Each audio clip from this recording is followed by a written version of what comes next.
Every pregnancy needs utmost care and attention. But certain pregnancies need a little extra attention. An RH negative mother carrying an RH positive baby is at increased risk of complications.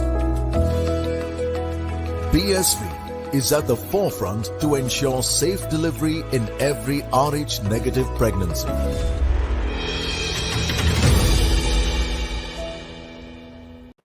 Hi and welcome back to the Outcast. I am Rupa Ramani, and what another brilliant encounter to sort of just carry the momentum that the Women's World Cup opened with that stunning win that West Indies celebrated over New Zealand on day one, and Australia versus England was just as promising and exciting as we had hoped it to be. And to take us through that breathtaking encounter is none other than Brittany Cooper and Julia Price. Well, on the money on quite a few things, ladies. Must say, though that I think Brittany was it who said, and both of you said the margin would be probably, you know, the, To it. the Yeah. factor. But 12 runs, I think it was as close as it could have gotten. But what is it with the last over? What is it with drama in the last over? We saw that with Deandra. We saw it again with Jess Johnson. Julie, I'm going to come to you.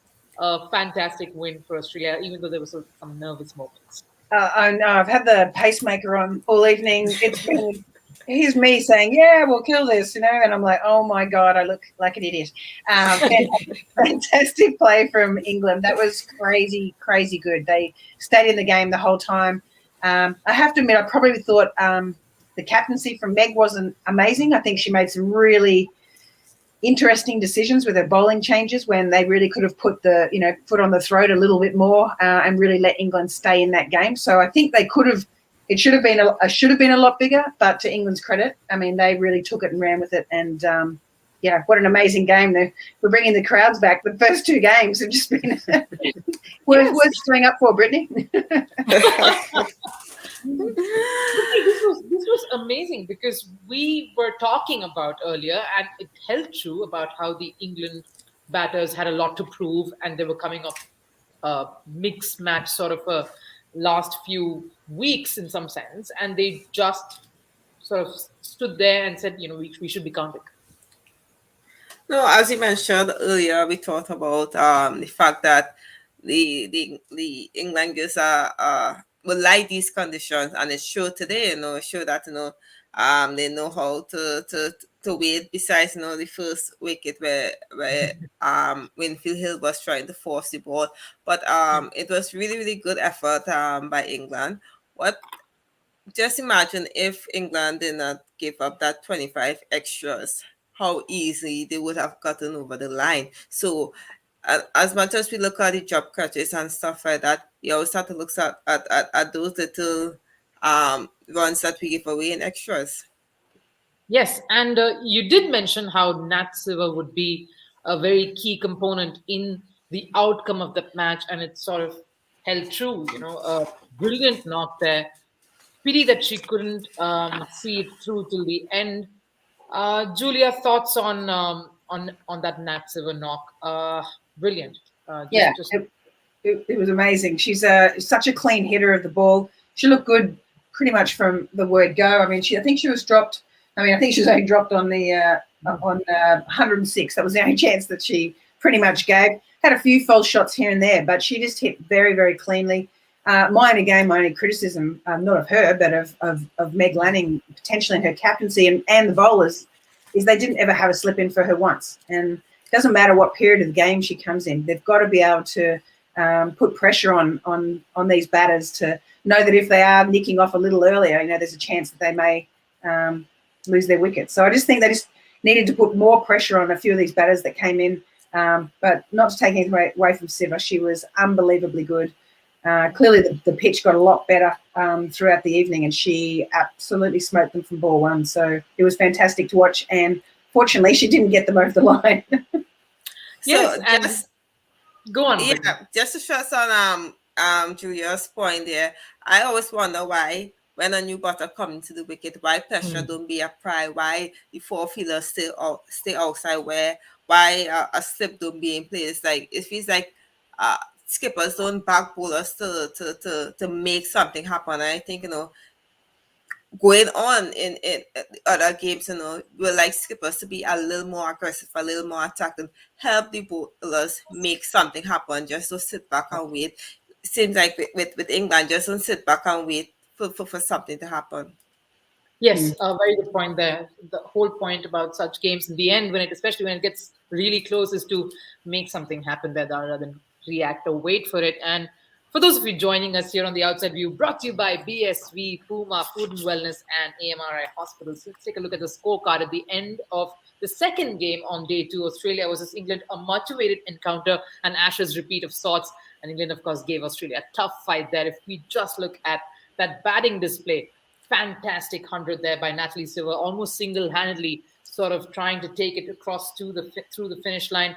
Had a bit of support down the order, some rearguard action by Sophie Dunkley and Catherine Brunt, but wasn't enough at the end of the day. And if we could just also have a look at how the bowling went, because that was something that needs to be talked about as well. A couple of bright sparks there in Talia McGrath. I remember Brittany, of course, telling that she would be someone to watch out for. Of course, Alana as well as someone, Julia Price had her eyes as well on both of them, young 26-year-olds playing and trying to make a mark on the world stage. Let's probably talk about the young Alana King, and it would be fitting on a day like this today. Quite an emotional day as well for a lot of the Australians, particularly. And for someone like Alana, she also sort of indicated and paid homage to someone like Shane Warne. But Julia, fantastic from a youngster there. She was a tad disappointed at the way her spell ended, but a great effort nevertheless. Yeah, she showed a lot of courage. I thought she still kept throwing the ball up there. Probably just didn't get her fields exactly right. She wanted to keep that long on back instead of a long off, or potentially even both. And again, didn't have a slip in early for Dunkley. She was turning it a lot. So I really thought she probably could have had that slip in. And then, of course, there was that bowling change by Meg Lanning, which fortunately she reversed and brought another bowler on for one over, and then realised that she'd made a mistake and put Alana King back on. So, with those little disruptions, I mean, she copes with it really well. She's quite a mature bowler, but gets nice rip. And it was just really interesting to see how much turn was in this pitch. So that'll be interesting from now on to see how that pitch plays for the rest of the tournament. Yes, but Brittany, your thoughts as well on someone like Alana? Sort of daunting to be on this world stage for sure. I mean, yes, it's relatively easier when you have the runs to back, but it is a challenge nevertheless.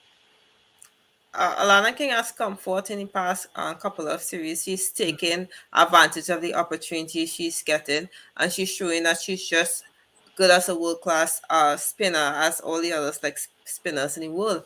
As we've seen so far in the tournament, seems like spinners is the bowlers we have to look out for. It seems like they are taking the wickets. And tonight, as we see, Alana King was getting a lot of pitches. Look at that ball she bowled at Beaumont. It was beautiful.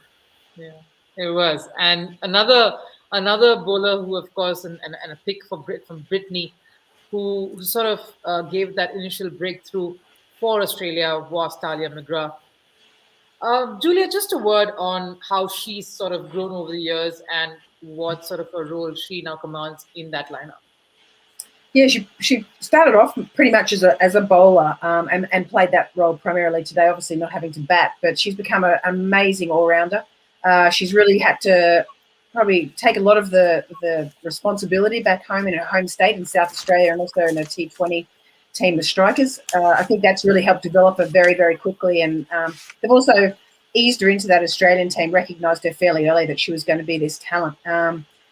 Based on her performances and just her general skill set. So she's actually got a really good cricket mind as well, captaining down there now in South Australia, and it wouldn't surprise me if they're sort of looking at her for future honours in potentially becoming the Australian captain in the near future. Obviously, Meg's still around. She's only 29. She's still got quite a few more years and clearly still playing pretty well. But yeah, she might sort of push into that sort of leadership role. Rachael Haynes, obviously at 35, is probably getting to the back end of her career, despite also performing really well today. But it's nice to have these young kids coming through who've got such a good head on their shoulders and can perform under pressure and also have those abilities to maybe step up if they need to in the leadership capacity. Brittany, you did, of course, mention earlier, and we reiterate, about McGrath being key. And, I'm just looking at that bowling scorecard, and not too impressive from some of the others who we expected a lot from. But what impressed you most about McGrath today? And the fact that you said not very impressive from some of Ebola's, but I think that what has happened in past series for Australia. These new bowlers, McGrath, Sutherland, Alana King, they have now stepping into that limelight of taking the responsibility. Hey, we are the next pace generation and the next top bowlers for Australia. We are coming. So if you look at Megan, so today she was 10 for 51 one wicket. Yeah. She bowled very impressive. It's very economical in the way England was batting. So it's going to be very impressive to see how going forward in tournament how Australia pace bowler attack produce wickets. Yes, she in fact did take the key wicket of Heather Knight, who was beginning to look good, and that partnership was in fact threatening that with Tammy at the other end. But a few points that was made earlier when we just got into this particular conversation by both of you, and I would like to sort of go to Julia on this one. Julia, you did mention how disappointing it was to see Meg sort of not getting a few things right today. There were also some moments where they probably sounded or looked like they were ready to hit the panic button. There were some fumbles. And sort of suddenly they were realizing, hey, this wasn't as easy as we thought it would be. Where do you think they would go back? They wouldn't be happy with this win. They know that they did well at the start, but where do you think they would go back to and how they would sort of regroup? Yeah. Well, I think again, it's about also having that responsibility put on the bowlers as well, so that there's some sort of discussion around how we're going to be attacking.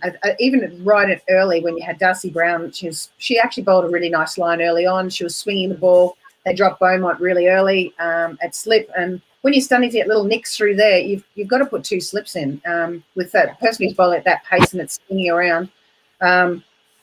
And then obviously the changing of bowlers, and when I'd imagine Matthew Mott will be having a little bit of a chat with Meg about her changes. And there were three that were particularly for me. The one when she took King off, another one when she took Perry off, and Perry obviously only bowled 5 overs and was only going at just over 5, and she didn't come back, and she needed to be coming back into the attack or bowling longer spells. And the last one was McGrath obviously being taken off as well. So I think those sort of things need to be discussed as to when do you think you should take someone off, maybe giving some people some longer spells and having that patience with your bowling. We were talking about patience with the batting before, but now I want to see that patience with the bowling and persisting with your bowlers, letting them get into a bit of a rhythm, let them have a good solid spell, and give them 5, 6, 7 overs if you need, throughout, even if it's in the middle of the innings. And also, I would have loved to have seen Alana King come on a lot earlier than she did as well, particularly knowing that Tammy Beaumont doesn't like facing spin. Yeah. Yeah, just Brittany, would you like to just add on to that aspect as well? Pardon? If you just like to add on to this point that we're talking about, whether, how happy would Australia be with this win, or how happy New Zealand would actually be despite the loss, and where would the two teams be looking to regroup and move forward from here? I don't think Australia will be happy with this win. The fact that they put on such a competitive score, and with the bowling attack they have, I think that they wasn't even looking for England to get to 250. But it just shows that cricket is played on the day. As Julia said, that Meg made some crucial decision that probably could have swing to England advantage in terms of their way in the game. But it's all about a learning process. I just think that going forward, as Julia said, you have to back your bowlers, you have to be patient with them, and wickets will come, just have to continue to search for that right line and length. And both teams today, I find that the line and length was kind of off, there wasn't much consistency. 1 minute they were short, too full, and the batters was playing all around the ground. So going forward, you would like your bowlers, to stick to a certain bowl plan, whether you want the batter on the back foot, on the front foot, and stuff like that. So it was a very defensive feel for Meg tonight. I must say, a very defensive feel, because we know Australia normally play attacking type of cricket. If you look at those in circle, everybody was just sitting back, waiting for the ball to come. There was no attacking fielder in place. Yes, very valid points there. And in fact, if you are just joining us here on the outside view, let me remind you that Australia did manage to cross that line against England in the third match of the Women's World Cup in Hamilton, beating them by 12 runs. In fact, if we could just look at the summary once more, just to get an idea of how that match panned out. Australia, of course, batted first and put up a very daunting 310, a target of 311 to get for England, and top scorer there, of course, Rachael Haynes. Fantastic knock by her. Nat Siver chipped in with a couple of wickets, and Catherine Brunt, of course, coming in with one. England, in response, did get really close for comfort. Nat Siver, again, magnificent, unbeaten 100 there. Alana and Jess Jonathan coming in at the end. We have to, of course, speak about that Jess Jonathan catch, ladies. Fantastic catch. But what was I think the best part was her reaction right after. Like, did I just get that? Take us through that, please. Both of you. Just react on that. She's actually taken a few of those sort of catches in her time. She's pretty good. She's got a pretty efficient action. So she's really ready for the ball to be coming back to her. What I did like, I didn't expect her to come on. So that was good captaincy from Meg right there. Pretty brave as well, because she'd already gone at 8s and off her 2 overs that she'd only bowled. But the fact that she bowled over the wicket was very smart. They know that Nat Siver likes to hit across the line. If she usually comes around the wicket and bowls into the stump, she can tend to over-rotate, and that really gives access for sweeps and plenty of shots across the line, horizontal bat shots, which is right into Nat Siver's sort of hitting zone, as well as Brunt. So I thought she bowled really, really well. I haven't seen a bowl over the wicket for a while, and I really, really liked it. And I'm hoping that may be sort of her way back into getting into some form. Her bowling hasn't been amazing. Ashes was a little bit, got hit a fair bit down the ground as well during the Ashes. So this might just be the way that she's going to get back into this game and really work on coming over the wicket and just sort of coming with a different strategy on how to restrict the batters. Brittany, take us through that last over a bit. Sort of, again, one of those things that pulls off, and it's great if it does. It was a good, smart move, and one of those few good, smart moves that sort of paid off. If I the skipper and I have the number 1 ODI bowler on my team that has overs in hand, despite her previous overs, I will back her, because she has so much experience. If you look at where she captained in the WBBL, she's taken that responsibility before. About that catch, I know Julia will be proud about it, where the coaches say, all you have to do is give me that effort, and all she did was put her hands up and it sticked. Yeah, it was brilliant, and what a lovely, apologetic, and surprising smile at the end. Sort of very sweet that was. But I sort of noticed there was a question there. Yes, just taking that up again. Shubham Singh writes, Alana King is a fantastic bowler. I believe this game was lost around the middle by the English women. Still, their experience will keep them in the hunt in this tournament. Thoughts on that? Your response, Julia?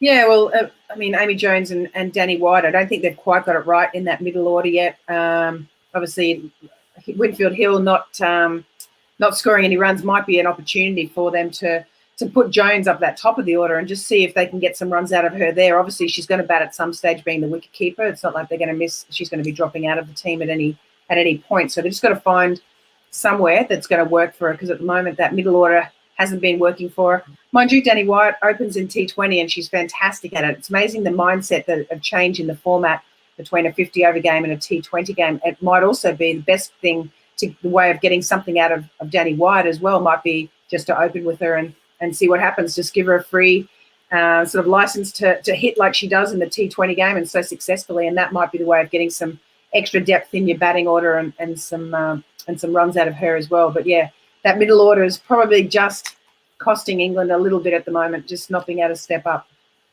Yes, But Would you like to add on to that, Brittany? Because you did make that point earlier when we were sort of setting up to that run chase. The opening combination is something they really have to think about. That's a concern going forward for England. Only as their middle order haven't been producing the runs they want, but also look that they play the extra batter. But now with Winfield Hill not scoring the runs on top, are you going to drop Hill and bring in that extra bowler, which will most likely be Charlie Dean, because we saw how important that six bowler was tonight. So are we going to drop Hill, bring in the spinner, or drop Hill and bring in an extra batter all rounder? Yeah, a lot of little things to discuss, and not just for New Zealand, for Australia as well. Just to remind you, Australia beat England by 12 runs in match number 3 at Hamilton today, and that sort of wraps up a little bit of our analysis that we brought today. I hope you enjoyed it. Thank you so much, Julia Price and Brittany Cooper. As always, been a pleasure.